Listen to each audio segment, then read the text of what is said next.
Welcome back to the Wall Street Podcast. Today, we're doing a deep dive into a recent Goldman Sachs research report on CoreWeave Inc. That's ticker CRWV.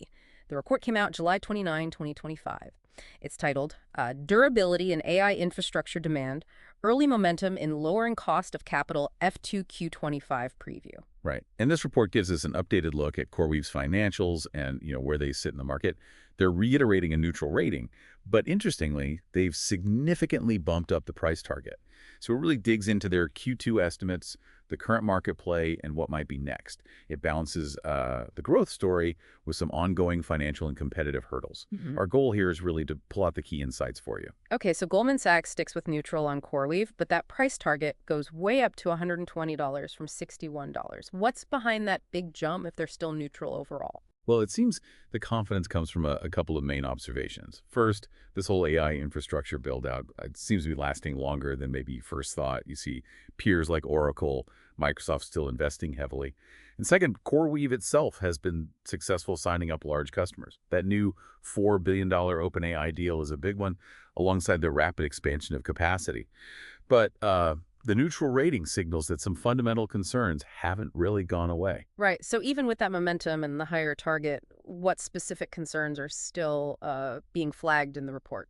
Well, the main ones are significant customer concentration risk, especially with those big OpenAI deals. Mm. And then there's a continued drag from depreciation on their margins. That's going to be a factor.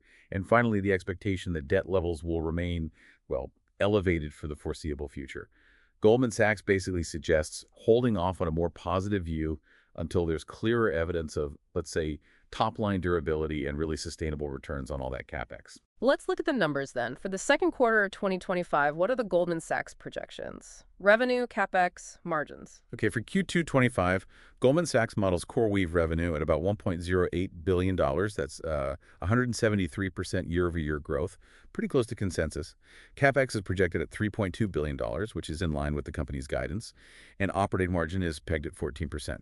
Then for the full fiscal year 25, they're thinking $5.0 billion in revenue. That's a 161% increase.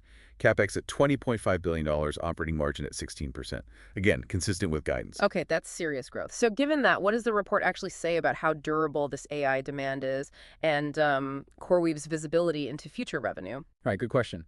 The report highlights that CoreWeave's near-term growth is really underpinned by about $26 billion in RPO. RPOs are remaining performance obligations. Basically, it's their committed backlog, revenue locked in from contracts. So this translates to estimated revenue coverage of about 80% for fiscal 25. Pretty solid.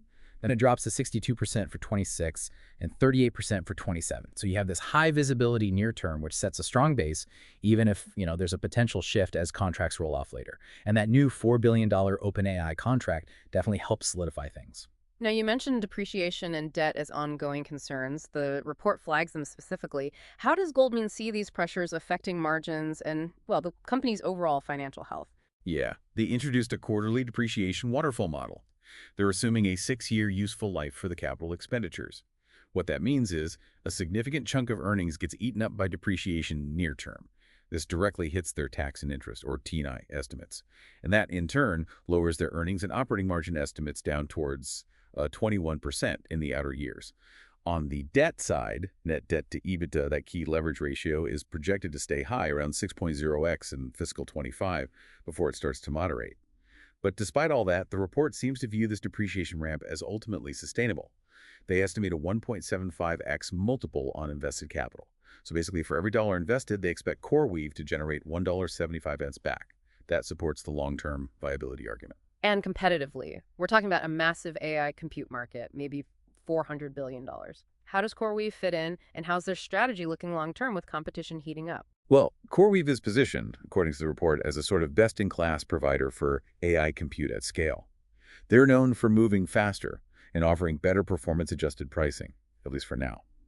That time-to-market edge might fade a bit as the market matures, so future differentiation will probably depend more on reliability and handling these large, customizable deployments. Longer term, the aim seems to be moving up the stack beyond just raw compute, offering more for the developer ecosystem.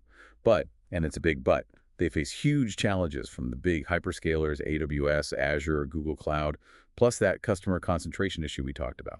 So it really sounds like CoreWeave has this balancing act, scale up incredibly fast, but also manage these significant financial and competitive points. Exactly. The report really underscores that. Near-term growth looks strong, yes, but long-term durability. That's going to hinge on diversifying their customer base. It also depends on sustained improvements in their return on assets. And, crucially, managing their cost of capital effectively in what is a very, very competitive market. I think the key question this report leaves you with is, can CoreWeave translate this rapid expansion into genuinely long-term diversified profitability? That seems to be the core issue.